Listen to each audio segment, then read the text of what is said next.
In the Antarctic Ocean, 28 people were aboard a ship, but their ship had become trapped amidst millions of tons of ice.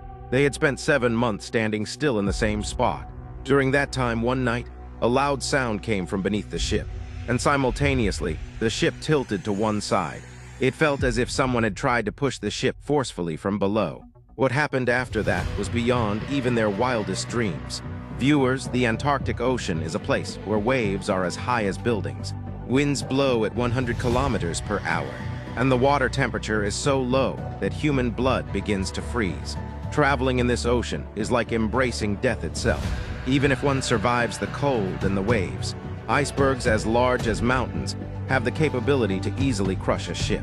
But 111 years ago, when technology was not this advanced, nor were the ships, a group of 28 people's ship got stuck in this terrifying sea. Under the open sky, they spent not just a few weeks or months, but surprisingly 2 whole years. Nothing but ice as far as the eye could see. Stormy winds, a lack of food and drink, and no chance of calling for help. This is a survival story that the world has named the greatest survival story of all time. The hero of this story is Sir Ernest Shackleton, who was an explorer, and his mission was to test the endurance of the human body. For this reason, he named his ship Endurance. He had undertaken several terrifying missions in his life. In 1901, he was part of a mission to reach Antarctica, but returned from 750 kilometers away. In 1907, he embraced this mission again, but had to turn back just 150 kilometers before the goal. And this time, in 1914, his plan was not only to reach Antarctica, but he intended to cross the continent on foot. The only reason was that Sir Ernest Shackleton wanted to do what no one had ever done before. This mission was named the Imperial Transantarctic Expedition, and because the nature of this mission was quite dangerous, no one was ready to go on it. The first challenge for Sir Ernest was to find a crew for his expedition. Then he wrote an advertisement and had it published in the Times newspaper. Remember, this was no ordinary tour operator's advertisement. Its opening words were, "Men wanted for hazardous journey." It clearly stated that the wages would be very low. They would face life-threatening cold, would have to live in darkness for many months, would have to play with danger at every moment, and there was no guarantee of a safe return. Sir Ernest wanted to attract people who were not afraid of danger. Soon, he hired a crew of 27 people. Sir Ernest had planned for this mission for 4 years, but as the time drew closer, the dream of his expedition began to fade because World War I had commenced in the world. Everyone thought that perhaps the expedition would be canceled, but Britain, which had also declared war, gave permission for the Imperial Transantarctic Expedition. An extremely strong ship was needed for this mission, one that could cut through the ice-covered Antarctic Ocean to move forward. However, this was no ordinary ship that could be easily built. Fortunately, such a ship already existed for use in the Arctic. A Norwegian company had built this ship for another explorer who wanted to take the elite class of that time on polar bear hunts. But his business model failed. Sir Ernest purchased this ship and named it Endurance. Endurance was specially constructed from thick American oak wood, and its design was such that the wood could withstand the immense pressure of the ice.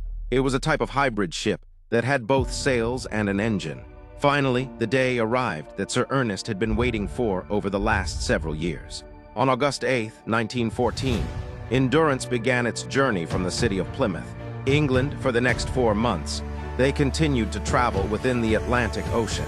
First, they went to Argentina, then from there to South Georgia Island, and after completing the final preparations there, they turned the ship's direction toward the Weddell Sea in the Antarctic Ocean on December 5, 1914.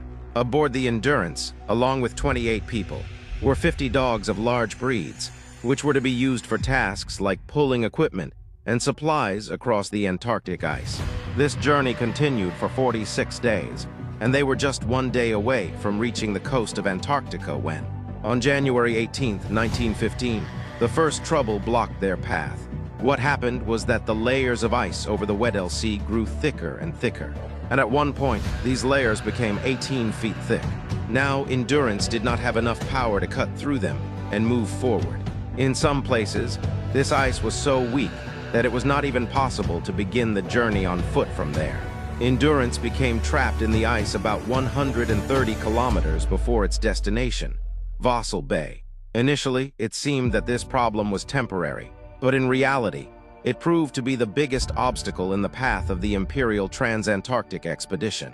After many days of continuous efforts, they decided to manually move the 300-ton ship forward, after working for the next 2 consecutive days to cut the ice and make a path. The crew became completely exhausted, but this task was even more difficult than they had imagined. They could only move the ship forward by a mere 300 meters, but after that, Endurance became stuck again. After a month of attempts to free the ship, Sir Ernest finally lost hope on February 14, 1915. He decided to leave the ship to the natural movement of the ice, thinking that perhaps as winter faded, the ice would break on its own. During this time, Endurance was serving as a winter station. The crew began performing their routine work inside it, but the only difference was that the ship was now standing in one place. The crew's morale was very high, and Sir Ernest had established a sense of discipline on the ship to stay busy throughout the day. They would hold discussions, play soccer, give each other haircuts, and spend time cooking. They were just waiting for the day the ice would break and give them a path to move forward or backward. Days passed for the crew on the Endurance, and they all grew closer to one another. An emotional attachment even began to form with the animals. Everyone hoped that one day they would reach a civilization, but perhaps nature had something else in mind.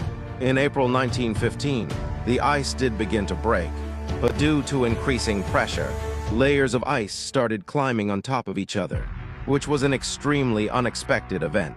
Millions of tons of compressing ice began to exert pressure on the Endurance as well. At this point, it was most critical to free the ship from the pressure of the ice. Therefore, this trouble was averted, but the danger still remained.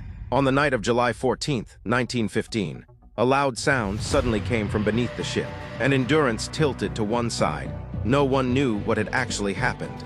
Was it a collision with a whale or something else? Somehow the night passed, but what was seen at daybreak was unbelievable. The compressing layers of ice had not only tilted the ship to one side, but now its rudder, with which the ship is turned, was completely broken. The crew of the Endurance had now been stuck here for 7 months, and they were at least 2,000 kilometers away from any human population. There was no contact with anyone, nor any hope of calling for help. If they had hope in anyone, it was Sir Ernest Shackleton.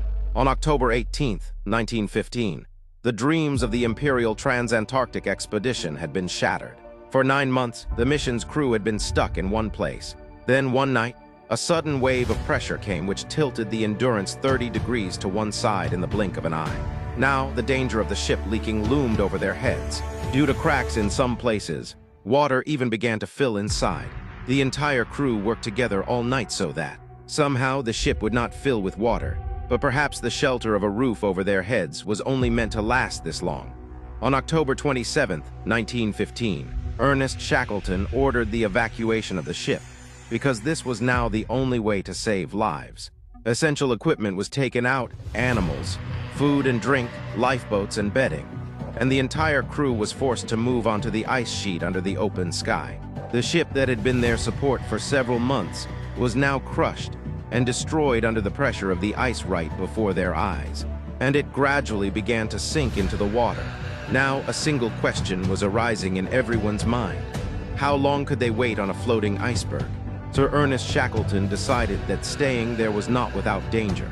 He knew of an island named Paulet, 550 kilometers away, where there used to be shelter and supplies. But relying on only 3 lifeboats was not enough to reach there, because what could these lifeboats do against the ice that could break such a large ship? Therefore, it was decided to go to that island on foot. They began their journey toward Paulet Island, which was the most dangerous part of their adventure. For the next 6 months, the crew faced life-threatening dangers. The ice sheet they camped on would either develop holes or start floating with the flow of the water. Fortunately, these ice sheets were slowly floating towards Paulet Island. Thus, Sir Ernest decided they would reach Paulet Island by floating on the ice sheet. The crew had now run out of all food and drink. Whatever they found on the floating ice sheet-like island, they would try to hunt, such as penguins and seals. By February 1916, it had been 13 months since they set out on their journey. The condition now was such that they were surviving on just one biscuit at a time. While waiting for Paulet Island until the next month, conditions became so bad that they even had to kill their dogs. This provided means for survival for the next few days.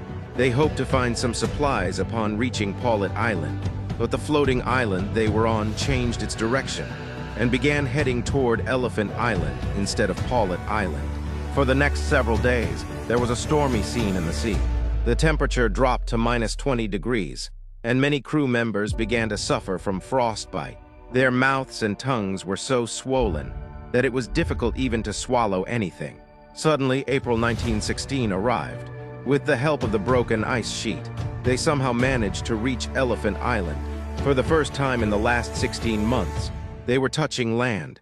They breathed a sigh of relief on Elephant Island.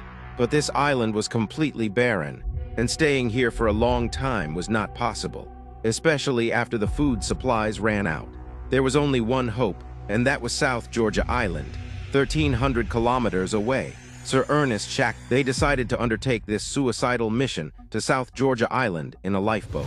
Sir Ernest chose a few men from the crew, and on April 24th, 1916, they set off from Elephant Island for South Georgia Island.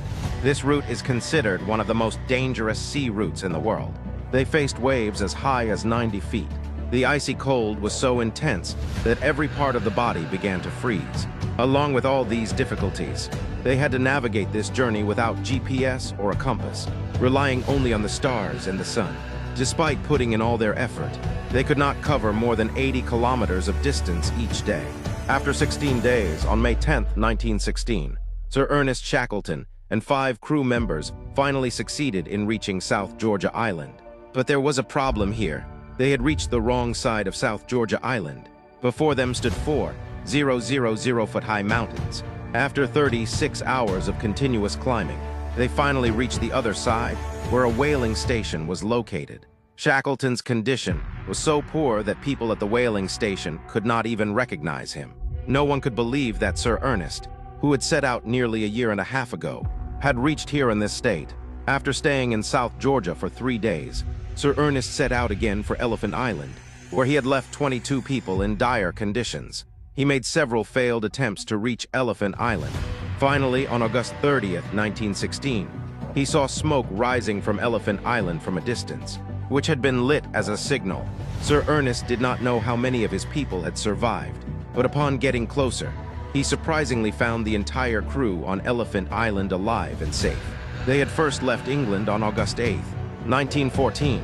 After exactly 2 years and 22 days, he brought his entire team back home safely, although he never completed his original mission, having previously made 2 failed attempts to reach the South Pole and getting stuck 120 kilometers short during the Imperial Trans-Antarctic expedition.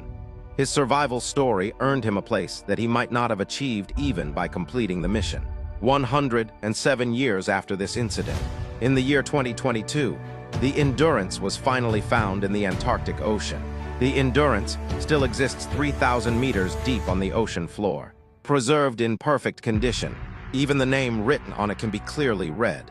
It is hoped that you will like and share